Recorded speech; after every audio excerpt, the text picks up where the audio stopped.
হে ফ্রিয়ন, good evening. ঘরে বসে এরম একটা দৃশ্য দেখার মজাই কিন্তু আলাদা, তাও বা যদি হয় বাজি।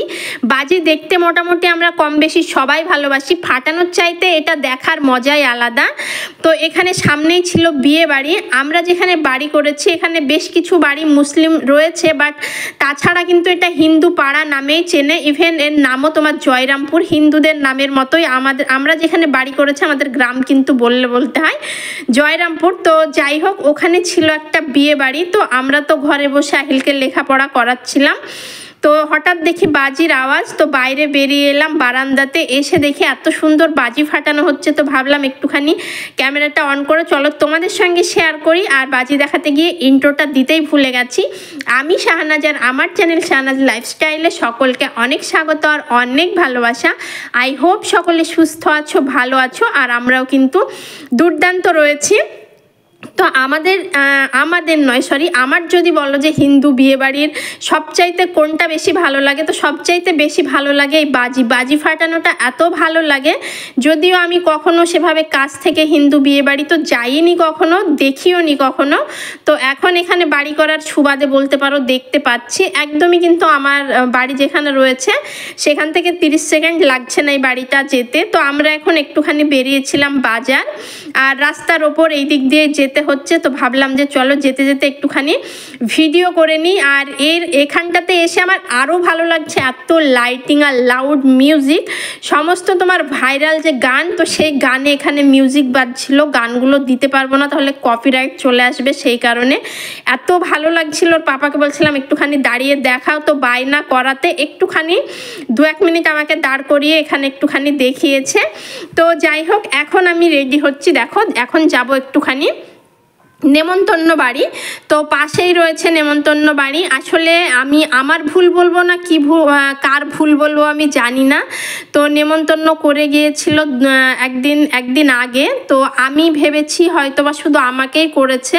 তো ওখানে যখন আমি নেমন্তন্ন বাড়িতে গেছিলাম, তো ওনারা সবাই আহিলের পাপার খোঁজ করছিল যে ও আসেনি কেন, বা তো তখন আমার ওখানে মনে হচ্ছিল ওর পাপাকেও বলেছে নাকি। তো আমার মনে হয়েছে, মানে যেভাবে বলেছে আমার মনে হয়েছে আমাকে আর আহিলকেই হয়তো যেতে বলেছে। তো সেই কারণে ওর পাপা বাড়িতে ছিল, কিন্তু আমি ওর পাপাকে বললাম ওকে যেতে, তো ও গেল না। সেই কারণে আমি আর আহিল আমরা দুজনাতে গিয়েছিলাম। তো সকালবেলা উঠে বরমশাই যেহেতু রয়েছে, তো ওর জন্য তো আমাকে রান্নাবান্না করতেই হয়েছে। আমি রান্নাবান্না করেছি, নিজে একা হলে রান্নাবান্না করতাম না।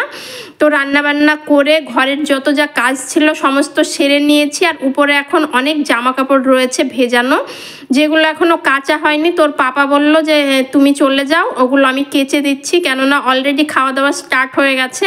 আর আমাদের ছাদ থেকে সমস্তটাই দেখা যাচ্ছে। আর মেয়েদের একটু মানে রেডি হতে একটু 2-10 মিনিট তো সময় লাগবেই, যদিও এত সাজুগুজু করার কিছুই নেই, কেননা পাশের বাড়ি। আমি নাইটি পরে ওই দিক দিয়ে কতবার যাওয়া আসা করি, তবে তো নাইটি পরে তো আর যাওয়া যায় না, কেননা আমার কাছের বাড়ি ঠিকই আছে, বাট সেটা তো অনুষ্ঠান বাড়ি, ওখানে আরও 5 জায়গার মানুষ আসবে, অনেক লোকজন সেখানে। তো বাড়িতে যেভাবে থাকি বা যেভাবে অন্যান্য দিন যাই, তো সেভাবে তো যেতে পারি না। তো সেই কারণেই একটুখানি দেখো মুখে একটুখানি ক্রিম লাগিয়ে নিলাম, একটুখানি কাজল, একটা টিপ পরে নিয়েছি, আর একটুখানি লিপস্টিক। আমার সাজগোজের যত জিনিস রয়েছে, আমার সবচাইতে যদি বলো কোনটা লাগাতে আমি বেশি ভালোবাসি, তো লিপস্টিক। আমার লিপস্টিক এত পছন্দের কি আর বলবো। তো একটা নিউড শেড এই যে হালকা করে পরে নিয়েছি যাতে বোঝা না যায়। তো চলো এবারে বলি অনুষ্ঠানটা কিসের। আসলে এখানের মেয়ের বাচ্চা হয়েছে, তো সেই মেয়েই বিদায় হবে, তো সেই বিদায়েই আমরা যাব। তো দেখো আমি এই যে ড্রেসটা পরে নিয়েছি আর একটুখানি গয়না পরে নিয়েছি। তো এই কানেরটা পরে আমি ভাবছিলাম যে এটা পরে যাব, তারপরে মনে হলো না, এটা একদমই ভালো লাগছে না। তো কানের চেঞ্জ করে দিয়েছি। সোনার কানের আমার একদম অপছন্দের বলতে পারো। সোনার কোনো জিনিস যদি অপছন্দের করি তো সেটা হচ্ছে কানের। তো তারপরে এই যে এই কানেরটা নিয়েছিলাম মল থেকে, এটা পরেছিলাম, বেশ ভালোই লাগছিল।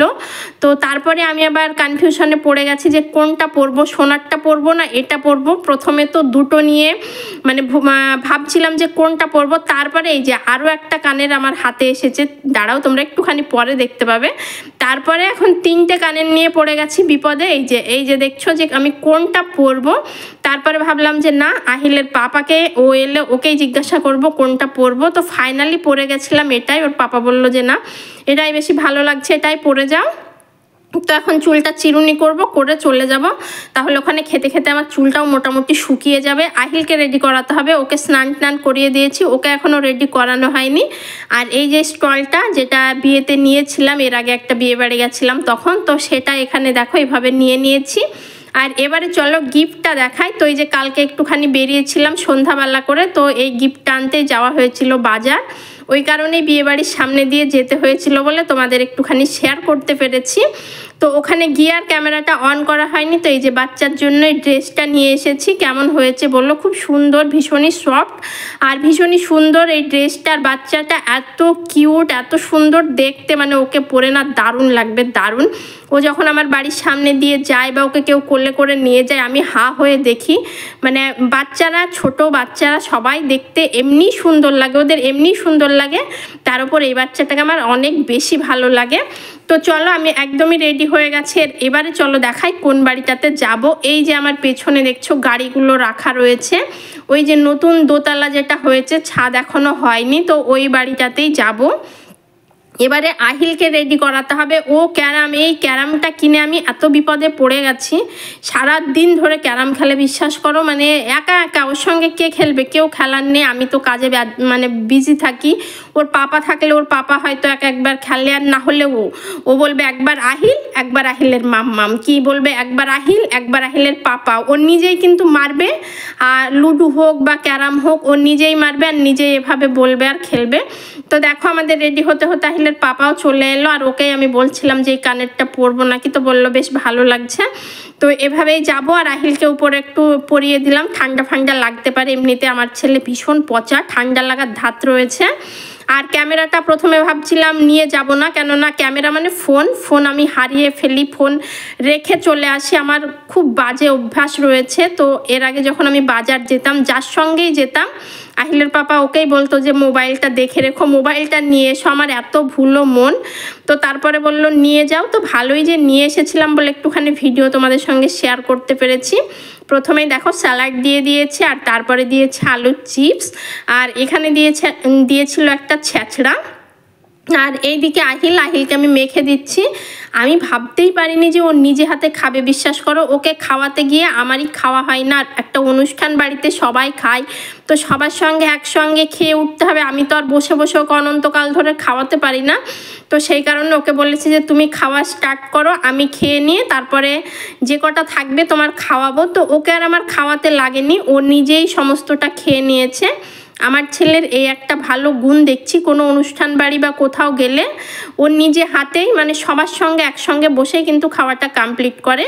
তো দেখো তারপরে একটা মুগ ডাল দিয়েছিল সবজি দিয়ে, তার সঙ্গে তো মাংস অবশ্যই থাকবে। আর লাস্ট পাতে ছিল চাটনি, দই, মিষ্টি, ব্যাস একদম সিম্পল। আমার এগুলোই ভীষণ ভালো লাগে, আমার ওই হিজিবিজি হাজার রকমের জিনিস ভালো লাগে না। তো দেখো খাওয়া দাওয়া করে চলে এসেছি বাড়ি, আর এসে এই যে বারান্দায় এখানটাতে একটুখানি বসে রয়েছি। আর এখানে একটু রৌদ্রও ছিল, এখন তো ঠান্ডা চলেই যাচ্ছে, এই হালকা হালকা বিকেলের দিকে রৌদ্রটা কিন্তু বেশ ভালোই লাগে। আর এই যে দুটো গাড়ি, এই গাড়ি দুটো করেই নিতে এসেছে। তো এই দুটো আমার এখানেই রাখা, কেননা ওই বাড়িটার ওখানে গাড়ি যাবে না, আমার পাশের রাস্তাটা এতটাও চওড়া নয় যে ওখানে গাড়ি ঢুকবে, তো সেই কারণে আমার বাড়ির সামনেই রাখা রয়েছে। আর এখানে আহিল ওর পাপার সঙ্গে কিন্তু বল খেলছে, এই যে দেখছো বলটা এদিক দিয়ে মারছে, ওর পাপা আবার ওই দিক দিয়ে মারছে। তো চলো আজকের ভিডিওটা এখানেই শেষ করছি, দেখা হবে নেক্সট কোনো ভিডিওতে, টাটা।